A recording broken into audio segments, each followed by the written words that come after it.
సుధీర్ గ్రేస్ల వివాహ మహోత్సవానికి మనల్ని సమకూర్చిన ప్రభువైన యేసుక్రీస్తుకు మొట్టమొదటిగా నేను కృతజ్ఞతలు తెలియజేస్తున్నాను. వేదిక చాలా సంతోషం. దేవుడు ఈ రీతిగా వీరిరువురిని ఒక కుటుంబంగా చేయడానికి దేవుని సంకల్పం ఈరోజు నెరవేరుతూ ఉండడం చాలా ధన్యకరమైన విషయం.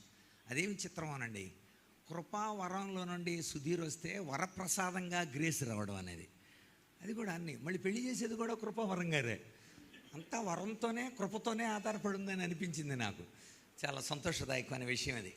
ఒంటరితనం మంచిది కాదని దేవుడు లేఖనాల్లో ఆదాము కంప్లైంట్ చేయకముందే దేవుడు హవ్వను ఏర్పాటు చేశాడు. దేవుని సంకల్పం అంత గొప్పది.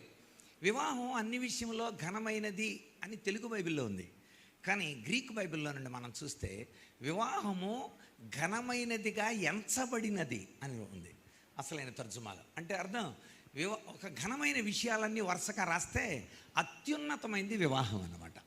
అందుచేత ఘనమైనదిగా ప్రభు దృష్టిలోనే కాదు, ఈ లోకంలో జరిగే అన్ని కార్యాలలో ఘనమైనదిగా ఎంచబడటం మనకు కనబడుతుంది. వివాహాలని దేవుడే సంకల్పించి, వివాహాలని దేవుడే చేసి, వివాహాలకు దేవుడు హాజరై తన ఉపమానాల్లో వివాహాలను గురించి చెప్పి చివరికి ఆయనే వివాహం చేసుకోబోతున్నాడు. ఇది బైబిల్ యొక్క సారాంశం. ఆదికాండం వివాహంతో ప్రారంభమై ప్రకటన గ్రంథం వివాహంతో ముగియటం అనేది వివాహానికి దేవుడిచ్చిన ప్రాధాన్యత ఎంతో మనకు అర్థమవుతుంది. అందుచేత వివాహాలను గురించి దేవుడు చెప్పించి వివాహాలు చేయించిన విధానం, వివాహాలకు సంబంధించి పరమగీతాలు మరియు రూతు గ్రంథాలు రాయించడం, గ్రంథంలో కూడా తననే వరుడుగా సంఘాన్ని వధువుగా చెప్పడం అనేది వివాహం విషయంలో దేవుని యొక్క ఉన్నతమైన హార్ట్ డిజైర్ ఏంటో మనకు చాలా స్పష్టంగా అర్థమవుతుంది. దేవుడే నిర్వహించి దేవుడే నిర్వచించిన అత్యద్భుతమైన విషయం వివాహమే. అందుచేత గంభీరమైనదిగా, పవిత్రమైనదిగా, పటిష్టమైనదిగా దేవుడు వివాహాలని ఏర్పాటు చేయడం మనకు కనబడుతుంది.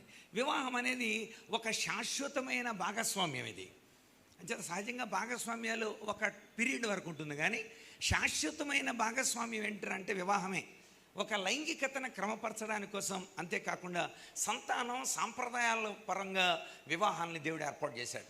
తను అనుకున్న ఆలోచనలు తర్వాత తరానికి వెళ్ళాలంటే అది వివాహం ద్వారానే వెళుతుంది అని దేవుడు ఆశించాడు. అంచేత వివాహం అనేది ఒక కుటుంబానికి మాతృక. దేవుడు ఒక కుటుంబాన్ని ఏర్పాటు చేసేటప్పుడు ఒక ఉన్నతమైన ఆలోచనలతో కుటుంబాన్ని ఏర్పాటు చేస్తాడు. దేవుడు చెప్పాడు, అబ్రహాము నీ సంతానాన్ని నేను ఆశీర్వదిస్తా అంటే దేవుని యొక్క ఆలోచనలు అబ్రహాము నుండి అతని సంతానానికి అలా వరుసగా వెళ్ళాలంటే వాళ్ళంతా దేవుని పిల్లలు అయి ఉండాలి. అందుకనే దేవుని పిల్లలనే వివాహం చేసుకోవాలి. క్రైస్తవ వివాహ చట్టం ప్రకారం కూడా 1872 యాక్ట్ ప్రకారం దేవుని పిల్లలనే వివాహం చేసుకోవాలి. ఎందుకంటే దేవుని యొక్క ఆలోచనలో ఒక తరం నుండి మరొక తరానికి వెళ్ళాలి. అందుకనే ద్వితీయోపదేశకాండం 6వ అధ్యాయం 5వ వచనంలో తల్లిదండ్రులకి ట్రెడిషన్ చెప్పాడు, నోటి సాంప్రదాయం అంటాడు. అంటే అర్థం, దేవుని నమ్మిన పిల్లలు దేవుణ్ణి ప్రేమించి దేవుని మాటలు తమ హృదయాల్లో ఉంచుకొని తమ పిల్లలకు వాళ్ళని చెప్పాలి. ఎందుకని? ఒక తరం నుండి మరొక తరానికి వెళ్ళడం కోసం దేవుని పిల్లలనే వివాహం చేసుకోండి అని చాలా కఠినమైన ఆజ్ఞ మోషే ద్వారా చెప్పించాడు. ద్వితీయోపదేశకాండం 7వ అధ్యాయం 3వ వచనం. ద్వితీయోపదేశకాండం 7:3లో చెబుతాడు, మీరు ఇతరులకి మీ యొక్క అమ్మాయిల్ని ఇవ్వకూడదు, ఇతరులు మీరు చేర్చుకోకూడదు, డైరెక్ట్గా చెప్పాడు. అంతేకాదు, మోషే చనిపోయిన తర్వాత యెహోషువ రంగంలోకి దిగాడు. యెహోషువ చచ్చిపోయేటప్పుడు 2 కూటాలు పెట్టాడు. యెహోషువ గ్రంథం 23వ అధ్యాయం మందిరం దగ్గర పెట్టాడు. ఆ మందిరం దగ్గర చెప్పిన 4 అంశాలలో మరణిస్తూ చెప్పిన చివరి అంశం, అందులో యెహోషువ గ్రంథం 23వ అధ్యాయం 12, 13 వచనాలు చదివితే, మీరు దేవుని పిల్లల్ని తప్ప ఇతరులను పెళ్లి చేసుకోకూడదు. ఎందుకంత కఠినంగా దేవుడు యెహోషువ ద్వారా, అంటే ఇశ్రాయేల్ జనాంగానికి అంతటికి ఎందుకు చెప్పించాడనంటే, దేవుని యొక్క ఆలోచనలు నెరవేరాలంటే దేవుని పిల్లల్ని పెళ్లి చేసుకోవాలి. తాపీ ధర్మారావు గారు లాంటి కవులు మంచి పుస్తకాలు రాశారు సాహిత్యపరంగా, పెళ్ళి దాని పుట్టుపూర్వోత్తరాలని. భారతదేశంలో జరుగుతున్న పెళ్ళిళ్ళన్నీ రీసెర్చ్ చేసి రాశాడు. అది చదివితే చాలా ఆశ్చర్యం కలుగుతుంది. దైవిక వివాహం దగ్గర నుండి రాక్షస వివాహం వరకు 11 రకాలైన పెళ్ళిళ్ళు చెప్పారు.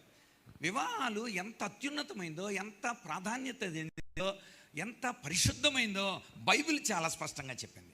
అందుచేతనే వివాహాన్ని గురించి మనము తెలుసుకునే వివాహం చేసుకోవాలి. ఏ తల్లిదండ్రులకు పుట్టాలి అన్న విషయం మనకు తెలియకుండానే పుట్టాం. కానీ ఎవరిని చేసుకోవాలి అని నిర్ధారణ చేసుకునే అవకాశం మాత్రం దేవుడు వివాహానికి ఇచ్చాడు. అందుచేత వివాహంలో మనం ఎలా చేసుకోవాలి, ఎవరిని చేసుకోవాలి. నేను పెళ్లికి ముందు ప్రీ మ్యారిటల్ కౌన్సిలింగ్ అని 3 రోజులు మాకు కౌన్సిలింగ్ ఇచ్చారు. మొండితోక సుధాకర్ గారు, పరమాజీవం నాకునేవా పాట రాసిన ప్రకాష్ యశుడేన్ గారు, వాళ్ళిద్దరు 3 రోజులు ఏసీ కాలేజీలో. అప్పుడు మీకున్న అనుమానాలు, డౌట్స్ అన్నింటిని కూడా అడగండి, చెబుతామన్నారు. అప్పుడు మా బ్యాచ్లో ఒక కుర్రాడు అడిగాడు, ఏమనంటే ఆదాము కళ్ళు తెరిచి చూసిన వెంటనే అవ్వ కనపడింది, అందుచేత నా ఎముకల్లో ఎముక, నా మాంసంలో మాంసం అని అన్నాడు. ఇప్పుడు కళ్ళు తెరిచి చూస్తుంటే చాలామంది అవ్వలు కనపడుతున్నారు కనుక నా మాంసంలో నా మాంసం, నా ఎముకల్లో ఎముక అని ఎవరిని అనాలి అని అడిగాడు. వెంటనే ప్రకాశేశుడి అన్న వెంటనే సమాధానం చెప్పాడు, అందుకే దేవుడి చిత్తం కావాల్సి వచ్చింది అన్నాడు. అందుచేత దేవుని చిత్తంతోనే ఇప్పుడు నిర్ణయం జరుగుతాయి వివాహాలన్నీ కూడా. చిత్తం అంటే ఇష్టం, దేవుడికి ఇష్టమైందని ఎలా తెలుస్తుంది? అందుకనే క్రైస్తవ వివాహ చట్టంలో 4 అంగీకారాలని చాలా స్పష్టంగా చెప్పారు. ఈ 4 అంగీకారాలు లేకపోతే మీరు వివాహం చేయకూడదు అన్నారు. అందులో మొట్టమొదటి అంగీకారం దేవుని అంగీకారం. దేవుని అంగీకారం లేకపోతే, అందుచేత ఆదికాండం 24వ అధ్యాయం 51వ వచనంలో ఆ యొక్క ఇస్సాకుకి వివాహం నిమిత్తమై వచ్చిన ఆ యొక్క ఎలియాజర్, అక్కడున్న మరి బెతుయేలు మరియు వాళ్ళ యొక్క నాన్నగారు, వీళ్ళందరూ లాబాను, వీళ్ళందరూ కలిసి ఒక చక్కని మాట మాట్లాడతారు. అదేమిటంటే చూడండి, అక్కడ ఆదికాండం 24:51లో యెహోవా సెలవిచ్చిన ప్రకారం నీ యజమాని కుమారునికి ఈమె భార్య అగును అన్నాను. అక్కడ అండర్లైన్ పాయింట్, యెహోవా సెలవిచ్చిన ప్రకారం. అది అంటే వివాహాలు దేవుడు సెలవియాలి, దేవుడు సెలవిస్తేనే వివాహం చేయాలి. అంటే సహజంగా మన వివాహాలు ABCDEFలు చూసేసి చేసేస్తాంలేండి. ఏ అంటే ఏజ్ చూస్తాం, బి అంటే బ్యూటీ చూస్తాం, సి అంటే క్యాస్ట్ చూస్తాం, డి అంటే డౌరీ చూస్తాం, ఈ అంటే ఎకనామికల్ బ్యాక్గ్రౌండ్ చూస్తాం, ఎఫ్ అంటే ఫ్యామిలీ బ్యాక్గ్రౌండ్ చూస్తాం. ABCDEF ఓకే అన్నారు అనుకోండి, ఇక ఓకే చేసేసుకుందాం రా అని పిలుస్తారు. కానీ ఆ తర్వాత ఉన్న జీ ఉంది, అదే గాడ్స్ విల్ అని అర్థం. అందుచేత దేవుని చిత్తాన్నే మొట్టమొదటి చూడాలి. అందుచేత యెహోవా సెలవిచ్చిన ప్రకారం వివాహం జరగాలి. ఇది ఫస్ట్ ప్రిన్సిపల్. రెండవది, యేసు ప్రభు శరీరధారిగా ఈ లోకానికి వచ్చినప్పుడు యేసు ప్రభుని చాలా ప్రశ్నలు అడిగారు. మత్తయి సువార్త 19వ అధ్యాయంలో ఎవరు పెళ్ళిళ్ళు చేసుకోవాలి, ఎప్పుడు చేసుకోవాలి, ఎలా చేసుకోవాలి అని చెప్పేటప్పుడు ఒక ప్రశ్న ఆయన జవాబు చెబుతూ ఇలాగన్నాడు. మత్తయి సువార్త 19వ అధ్యాయం 6వ వచనంలో ఏమన్నాడంటే, దేవుడు జతపరిచిన దాన్ని మనుషుడు వేరు చేయకూడదు. అండర్లైన్ పాయింట్, దేవుడు జతపరచడం. దేవుడు సెలవీయాలి, రెండవది దేవుడు జత చేయాలి. ఇక్కడ ఒకవేళ కృపావరం అన్న ఇప్పుడు ఇక్కడ జత చేస్తున్నారు, కానీ దేవుడే జత చేస్తున్నాడు. దేవుడు సెలవీయాలి, రెండవది దేవుడే జత చేయాలి. అందుచేత 1+1 = 2 గణిత శాస్త్రంలో అయితే 1+1 = 1 అనేది దైవిక ఈ యొక్క వివాహ శాస్త్రంలో అది ప్రధానమైంది. అది వారిద్దరూ ఏక శరీరమగుదురు అని అనే పదం ఒక వివాహంలోనే తప్ప ఇంకెక్కడ కనిపించదు మనకి ఆ ఫార్ములా అనేది. అందుచేత అర్ధాంగి అని పిలుస్తారుగా, అర్ధాంగి అంటే అంగీలో సగమని కాదు, అవయవాల్లో సగం అని అర్థం. అందుచేత తాను సగమై ఉంది. అందుచేత అర ప్లస్ అర చెయ్యి అంటారు, అదేంటో చిత్రం, అర చెయ్యి అని పిలుస్తారు. అంటే అర చేయగలిగితే చెయ్యవద్దు అనమాట. అందుచేతనే దేవుడు వాళ్ళిద్దరిని జత చేయడానికి తానే జత చేయాలి అని ఇష్టపడ్డాడు. అందుకే ఒక ట్రయాంగిల్ చెప్తారు అనమాట ప్రీ మ్యారిటల్ కౌన్సిలింగ్లో, మేము కూడా చెప్తూ ఉంటాం. ట్రయాంగిల్లో దేవుడు, భర్త, భార్య, అది దేవుడితో భర్త సంబంధం కలిగి ఉండాలి, భార్య దేవునితో సంబంధం కలిగి ఉండాలి, అప్పుడే ఈ సంబంధం నిలుస్తుంది. అది దేవుడు చెప్పిన అత్యద్భుతమైన మాట. అందుచేత దేవుడు సెలవీయాలి, రెండవది దేవుడు జత చేయాలి, మూడవది మనం చదివితే ప్రసంగి గ్రంథం 4వ అధ్యాయం 12వ వచనంలో ఇలా వ్రాయబడింది. ప్రసంగి 4:12లో దేవుడు జత చేసిన దాన్ని మనుషుడు వేరు చేయకూడదని అక్కడ చెప్పి ఇక్కడ అంటాడు 3 పేటకి పోదు కదా అన్నాడు. ఇక్కడ 2 పేటలే కనబడతా ఉన్నాయి. ఇప్పుడు 3వ పేట దేవుడు కలవాలి. దేవుని ద్వారా, దేవుని వలన, దేవుని మూలముగా, దేవునిని బట్టి, దేవుని కొరకు వీళ్ళు జత చేయబడాలి. అందుచేత 3 పేటల తాడు తెగిపోదు కదా అన్నాడు. అంటే 3వ పేటగా దేవుడు నేనే ఉంటాను అని అన్నాడు. ప్రతి కుటుంబంలో దేవుని చేత మనము జత చేయబడిన వారమై ఉండాలని దేవుడు ఇష్టపడ్డాడు. అందుకనే నా కుటుంబం అని వాడాడు. ఎఫెసీ పత్రిక 4వ అధ్యాయం మీరు 12వ వచనంలో మీరు చూస్తే, 14వ వచనంలో మీరు అక్కడ చూస్తే 3వ అధ్యాయం 14వ వచనంలోనే ఏ కుటుంబము తండ్రి చేత కుటుంబం అని అనబడుతుందో ఆ కుటుంబము అన్నాడు. అంటే తండ్రి చేత కుటుంబం అని అనబడాలి. అంటే దేవుడు ఇది నా కుటుంబం అని అనాలి. ఎందుకంటే యేసుక్రీస్తు మూడవ పేటగా ఉంటాడు కనుక దేవుడు చూసి ఇది నా కుటుంబం అని అనాలి.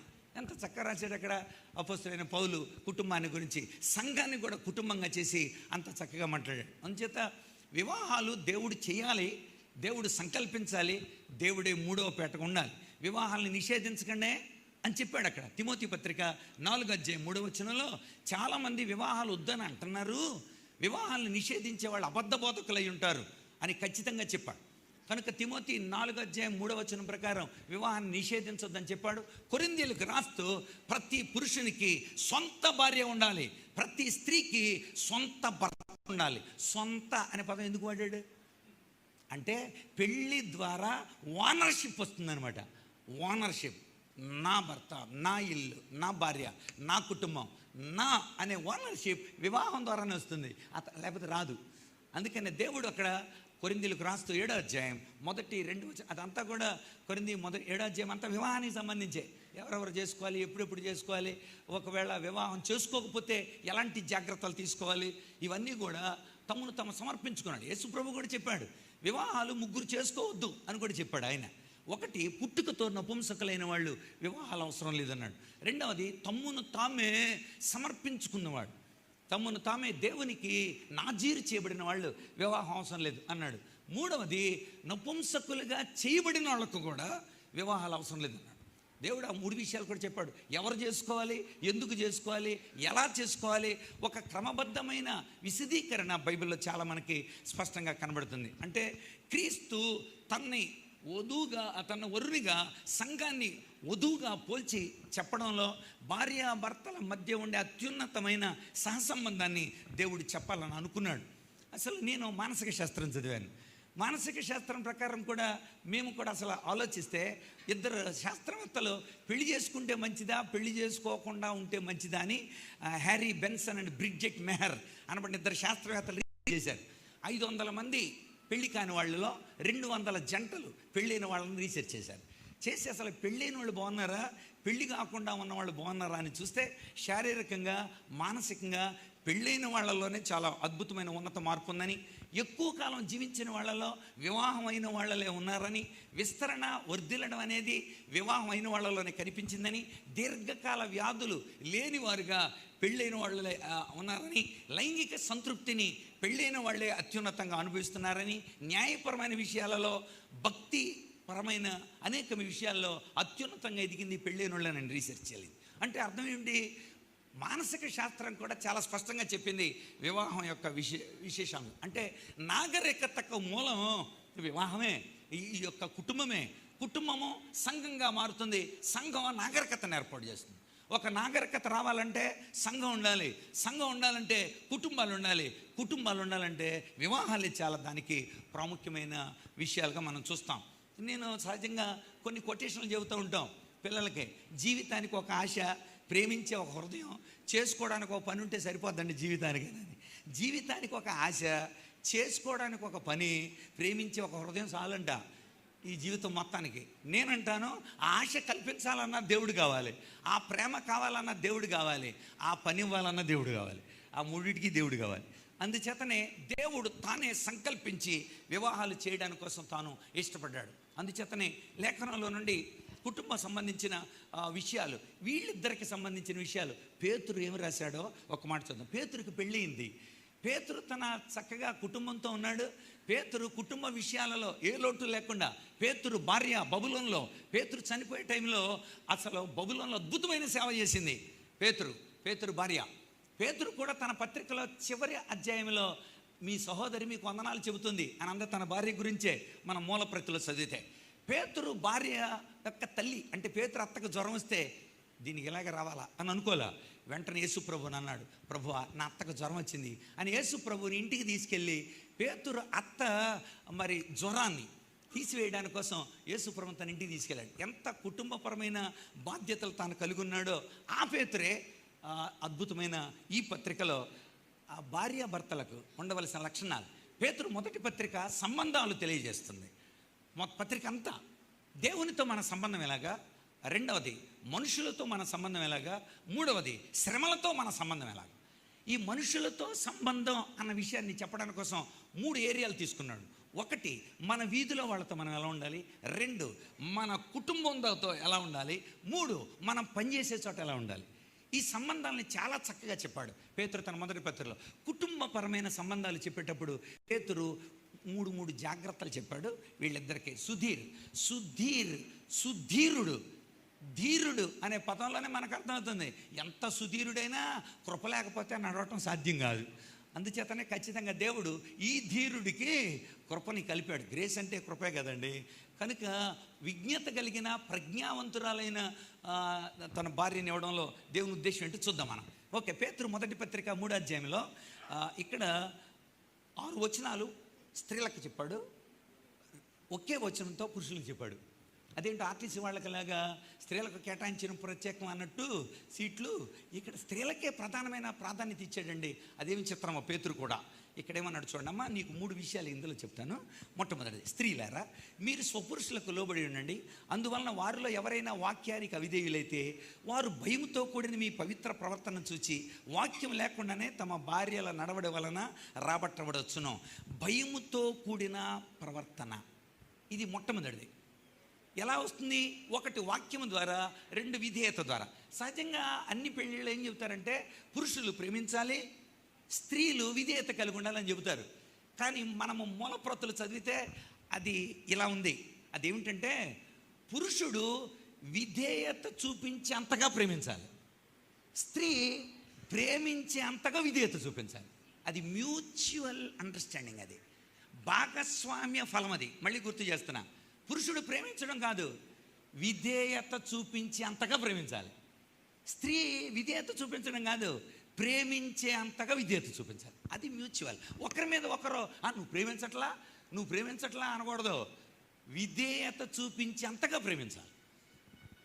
అదేవిధంగా పురుషుడు విధేయత కలిగే అంతగా ప్రేమిస్తే స్త్రీ కూడా ప్రేమించే అంతగా విధేయత చూపించాలి. అందుకని ఇక్కడ అంటాడు, నువ్వు ఎంత విధేయత కలిగి ఉండాలంటే నేను అనవసరంగా ఒక మాట అనేసేనే అని ఆడే పశ్చాత్తాపడే అంతగా ఉండాలి నువ్వు అంటాడు.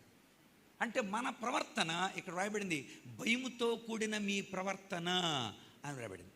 ఒకసారి భర్త ఇలా కన్నాడంట దేవుడితో, నేను అసలు భరించలేకపోతున్నాను నాయన, నా మనసులో ఉన్న ఆలోచనలని మొత్తం తీసేయను ఆయన అన్నాడంట. దేవుడు మొత్తం ఆలోచనలు తీసేసిన తర్వాత అన్నాడంట, వరే నాయన అన్ని ఫోల్డర్లని డిలీట్ చేశాను కానీ ఒక ఫోల్డర్ వెళ్ళట్లేదురా. ఏం ఫోల్డర్ నాయన? అది వైఫ్ అనే ఫోల్డర్ నాయన అన్నాడు. అదేంటి ప్రభా, అది ఏమైనా వైరస్సా? అది పవర్ఫుల్ ఏమైనా వైరస్సా? ట్రోజన్ హార్స్ అలాంటి వైరస్లు ఉంటాయి అనమాట. అలాంటి వైరస్ అని, ఒరే వైరస్ కాదు, అది యాంటీ వైరస్ రా. సిస్టమ్కి యాంటీ వైరస్ ఉండాలిరా, ఖచ్చితంగా సిస్టమ్కి యాంటీ వైరస్ ఉండాలి కదా. కేసు లాంటివి వేసుకుంటాం మనమే, కానీ యాంటీ వైరస్ లేకపోతే కుదరదో, అది ఖచ్చితంగా సిస్టానికి ఉండాలన్నాడట. అందుచేత స్త్రీ పురుషుల మధ్య దేవుడు పెట్టిన ఒక అత్యున్నతమైన, అందుకని స్త్రీలకు అన్నాడు, భయముతో కూడిన మీ ప్రవర్తన మీ భర్తల్లో మార్పు తీసుకొచ్చేదిగా ఉంటుంది, అది నేను చేస్తా. కనుక నువ్వు మాత్రం చక్కత భయభక్తులతో, అక్కడ రాయబడిన మాట భయముతో కూడిన ప్రవర్తనతో, దేవునికి భయపడుతూ ఆ కుటుంబస్తులతో చక్కగా అన్యోన్యంగా ఉండాలని. అది మొట్టమొదటి లక్షణం అమ్మ. 2వ లక్షణం చూద్దాం, 3వ వచనం. జడలు అల్లుకోవటం, బంగారు నగలు పెట్టుకోవటం, వస్త్రాలు ధరించుకోవటం వెలపటకు అలంకారమే మీకు అలంకారంగా ఉండక సాధువైనట్టు మృదువైనట్టు గుణము అనబడిన అక్షయ అలంకారం మీ హృదయపు అంతరంగ స్వభావానికి మీకు అలంకారంగా ఉండాలి. సహజంగా భారతదేశంలో ఒక యాక్షన్ రీసెర్చ్లో తేలింది ఏంటంటే స్త్రీలు తమ సౌందర్యం కోసం ఎక్కువ ఖర్చు పెడతారు. అది బంగారం కోసం, తర్వాత అలంకరణ కోసం, లేకపోతే జడల వీటి కోసం వాటి కోసం ఎక్కువ ఖర్చు పెడతారు. ఇక్కడ అంటాడు, మీరు అలాగా వెలపటే అలంకారాన్ని కాన్సన్ట్రేట్ చేయకుండా అంతరంగ స్వభావం అలంకారంగా ఉండాలన్నాడు. కేయూరాన భూషయంతి పురుషం హారాన చంద్రోజ్వల న స్నానం న విలేపనం న కుసుమం నాలంకృత మూర్ధజ వాణ్యే సమలంకరోతి పురుషం యా సంస్కృతాధార్గయే శ్రియంతే కిల భూషణాని శతతం వాగ్భూషణం భూషణం. సంస్కృత పరిచయం అని ఇంత క్రితం రేడియోలో వచ్చేది. కేయూరాన భూషయంతి పురుషం. సూర్యుడు చంద్రుడు లాంటి వజ్రాలు హారాలు ధరించడం వల్లనే మనిషికి అలంకారం కాదు. నస్నానమున విలేపనమున కుసుమం, పూలతో తయారు చేసిన చిత్రలతోనే అలంకారం రాదు. మరి ఎలా వస్తుందయ్యా? వాగ్భూషణం భూషణం. మాటే మనిషికి అలంకారం. నువ్వు మాట్లాడే ప్రతి మాట చాలా అలంకారంగా ఉంటుందన్నమాట. అందుచేత చాలా చక్కగా మృదు, అంటే అందుకే మాటల్లో లాలింపు, బట్టలకు జాడింపు, కూరక తాలింపు ఉండాలని చెప్తుంటారు అన్నమాట. మాటల్లో మంచి లాలింపు ఉంటే, బట్టలకు జాడింపు ఉంటే, కూరక తాలింపు ఉంటే, అంటే శారీరకంగా, మానసికంగా, ఆ కుటుంబ పరంగా ఎంత బాగుండాలో ఎంత చక్కగా చెప్పారు మనవాళ్ళు కూడా. అందుచేత వాగ్భూషణం భూషణం. అందుచేత మనసే అంటే హృదయం యొక్క తలంపులను బట్టి పెదవులు మాట్లాడాలి. బావిలో ఏముందో బాల్చేలు అదే వస్తుంది కదమ్మా. అందుచేత హృదయం మనసు ప్రశాంతంగా ఉందనుకోండి, చక్కగా మాట్లాడాలి. అందుచేతనే ఇక్కడ చాలా ఖచ్చితంగా చెప్పాడు, హృదయ అంతరంగ స్వభావం మీకు అలంకారంగా ఉండాలి, అది చూసుకోండి. అది మొట్టమొదటిది భయంతో కూడిన ప్రవర్తన, రెండవది హృదయ అంతరంగ స్వభావం మీకు అలంకారంగా ఉంటుంది. మూడవది చూడండి 5వ వచనం, అటువలే పూర్వం దేవుని ఆశ్రయించిన పరిశుద్ధ స్త్రీలు తమ స్వపురుషులకు లోబడి ఉండుట చేత తమ్మును తాము అలంకరించుకున్నారు. ఆ ప్రకారమే శారా అబ్రహాము యజమానుడిని పిలుచుచు అతనికి లోబడి ఉండేను కనుక యోగ్యంగా నడుచుకుంటూ ఏ భయానికి బెదరకు ఉండాలి, యోగ్యముగా నడుచుకొనచ్చు. ఎందుకంటే అపవాది మొట్టమొదటి దంపతులను దాడి చేశాడు, వాళ్ళకు పుట్టిన వాళ్ళని కూడా దాడి చేశాడు. దేవుని నుండి దూరం చేయాలని అపవాది ఎప్పుడు కూడా ప్రయత్నం చేస్తూనే ఉంటాడు. అందుచేతనే సహజంగా మనకి చెబుతున్నారు, ఒక బండికి 2 ఎడ్లలాగా, ఒక పడవకి 2 తెడ్లులాగా ఉండాలన్నమాట. మీరు బండికి 2 ఎడ్లు, సహజంగా చాలా కుటుంబాలను చూస్తుంటే ఒక ఎద్దే లాగుతూ ఉంటుంది, వెనకాల తాడుగట్టి వస్తుంటుంది అనమాట రెండో ఎద్దు. ఆమె చెప్పేది ఏముందండి, అన్నీ మనమే అంటుంటారు. అలా చేయకూడదు నాన్న, దెబ్బతింటాం మనమే. అందుచేత అలాంటి నిర్ణయాలు చేసి చిచ్చి ఇలా చేయకూడదని నిర్ణయించుకున్నా నేను కూడా. అందుచేత ఒక బండికి 2 ఎడ్లలాగా ఇద్దరు కడిమేయాలి, సమంగా పంచుకోవాలి.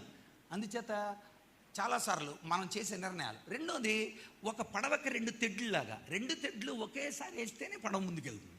ఒక తెడ్డుతోనే నడిపితే పడవ అక్కడ గుండ్రంగా తిరుగుతుంది, ఒక చక్రంతో సర్కస్ చేసినట్టు 2 చక్రాలు ఉండాలి. అందుచేత మీరిద్దరూ కూడా, అందుకని ఇక్కడ చాలా స్పష్టంగా చెప్పాడు. ఏమని చెప్పాడు, యోగ్యంగా నడుచుకోండి, యోగ్యంగా నడుచుకోండి. అది నేర్పింది బైబిల్.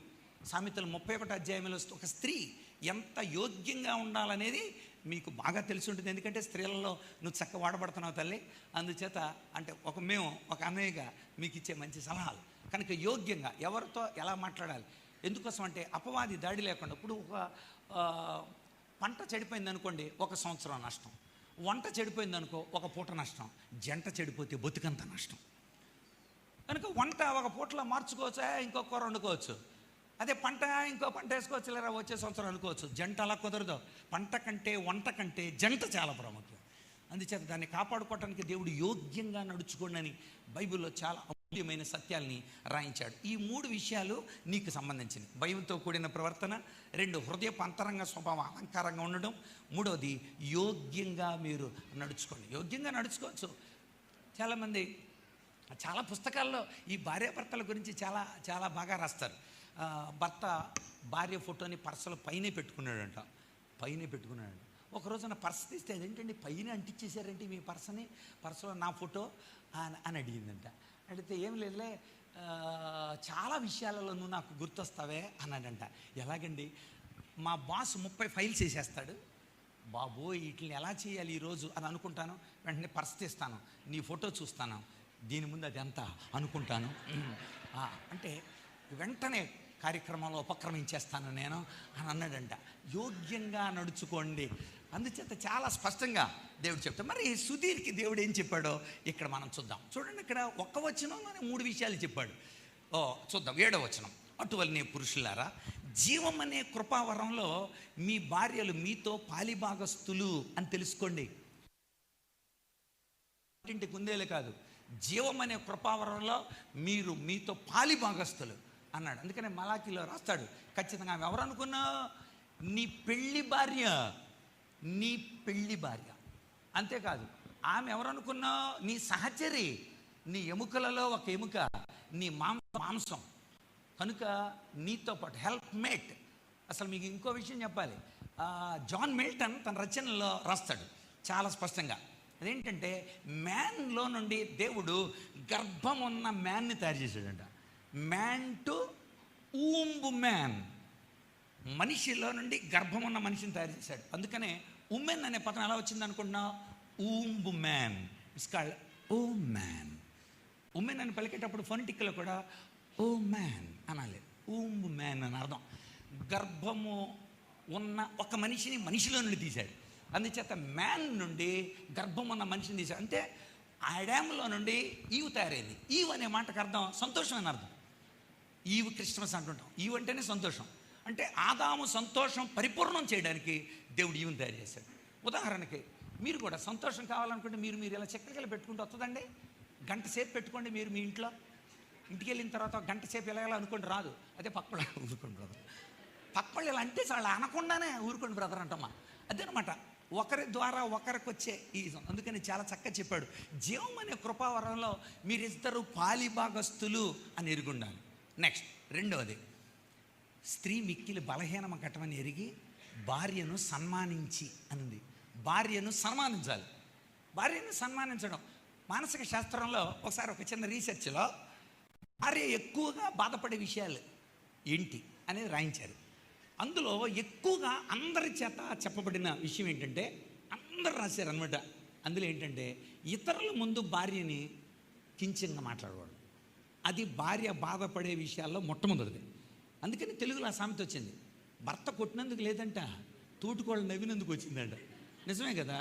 భార్యాభర్తలు కొట్టుకుంటారు, తిట్టుకుంటారు, ఉదయం నుండి సాయంత్రం దాకా ఉప్పు నిప్పులాగా ఉన్నా సాయంత్రం కల్లా పాలు నీళ్ళు అయిపోతారు. ఎవడో జోక్యం చేసుకోకూడదు మధ్యలో, ఎప్పటికైనా వాళ్ళే ఒకటే. మరి అది తెలుసుకొని అనవసరమైన జోక్యాలు, అదేంటమ్మా ఇదేంటమ్మా అలాంటి విషం మాత్రం వేయకూడదు. మనమే పిచ్చోళ్ళు అయిపోతాం. అందుచేత జోక్యం చేసుకోకూడదు. అందుకనే చాలా చక్కగా భార్యని చాలా గణపరచాలి. అడగకుండానే ఏదో ఒకటి కొని తీసుకురావాలి. అర్థమైంది? కొన్ని సూత్రాలు అనుభవంలో చెబుతున్నాను నాన్న. ఎందుకంటే అనుకున్న టైంకి ఇంటికి వెళ్ళావనుకో, అనుకున్న టైంకి ఇంటికి వెళ్తే అన్నం వేడిగా ఉంటుంది, భార్య చల్లగా ఉంటుంది. అనుకునే టయానికి దాటి వెళ్ళావనుకో, చెప్పలేదనుకో, అన్నం చల్లబడద్ది, భార్య వేడెక్కుద్ది. అందుచేత కొన్ని సూత్రాలని ఆరోగ్యదాయకంగా మనం పాటించాల్సి ఉంటుంది. అందుచేత మొట్టమొదటిది, జీవం అనే కృపావరంలో భార్యలు పాలిభాగస్తులు. వాళ్ళు మీ అన్నింటిలో పాలిభాగస్తులే. అన్ని విషయాలు ఆమెతో ఎక్కడాక ఉండటానికి లేదు. నేను ఎక్కడికి వచ్చిన తర్వాత 2 సార్లు ఫోన్ చేశాను నా భార్యకి. ఎందుకని పాలిభాగస్తులు అన్ని విషయాలు అంత కిటకిటలాడుతున్నారు. ఇంకా ప్రసంగానికి ఇంకా 20 నిమిషాలు టైం ఉంది. అది కూడా చెప్పుకుంటున్నాను అనమాట. ఎస్, చెప్పుకోవాలి. అదే పొద్దున్న వెళ్తాడమ్మా, ఏం చేస్తాడో తెలియదమ్మా, ఈశ్రోం అనుకుంటూ వస్తాడమ్మా 5:30కే, కాఫీ ఇవ్వకపోతే సరబరాలు ఆడతాడమ్మా. ఇది కూడా ఉండకూడదమ్మా. ఎందుకని కాపురానికి గుట్టు, కోనేటికి గట్టు, ఆపరేషన్కి కట్టు ఉండాలంట. కాపురానికి గుట్టు లేకపోతే బజారు పాలు అయిపోద్ది, కోనేటికి గట్టు లేకపోతే ఊరు మునిగిపోద్ది, ఆపరేషన్ కట్టు లేకపోతే నీరసం వచ్చేది. అందుచేత చాలా జాగ్రత్తగా జీవం అనే కృపావరంలో పాలిభాగస్తులను తెలుసుకోవాలి. రెండవది, భార్యను సన్మానించాలి. చక్కగా గౌరవించి, నేను కూడా ఉప్పాడ వెళ్ళాను అనుకోండి, ఉప్పాడ నుండి ఏదో ఒక చీర తీసుకొచ్చేస్తుంటా అడగకుండా. ఇక చూడాలి 10 ఏళ్ళకి చెప్పుద్ది మా నా భార్య వెళ్ళి, అడగకుండా. ఎన్నిసార్లు అడుగుతానా నా చీరకు, నా ముఖానికి చీర అనిపించుకోకూడదు. అందుచేత చాలా గౌరవంగా భార్యను చూసుకోవడంలో జాగ్రత్త. ఎంత బాగా చెప్పాడండి దేవుడు. మూడవది, చక్కగా ఇంకో మాట చెప్పాడు, జ్ఞానం చొప్పున వారితో కాపురం చేయండి. జ్ఞానం చొప్పున కాపురం చేయాలి. ఒక డాక్టర్ అవ్వాలంటే 5-6 సంవత్సరాలు, ఒక ఇంజనీర్ అవ్వాలంటే 4-5 సంవత్సరాలు, టీచర్ అవ్వాలంటే 2 సంవత్సరాలు. వీళ్ళని ఒక ప్రశ్న అడగాలండి, ఉత్తమ భార్యాభర్తలుగా ఉండాలంటే ఎన్ని సంవత్సరాలు?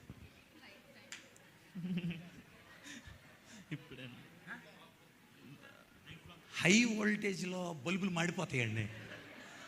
లైఫ్ లాంగ్ ఉండాలి, జీవితకాలం. పట్టాలి చప్పట్లో, లైఫ్ లాంగ్ అన్నారండి.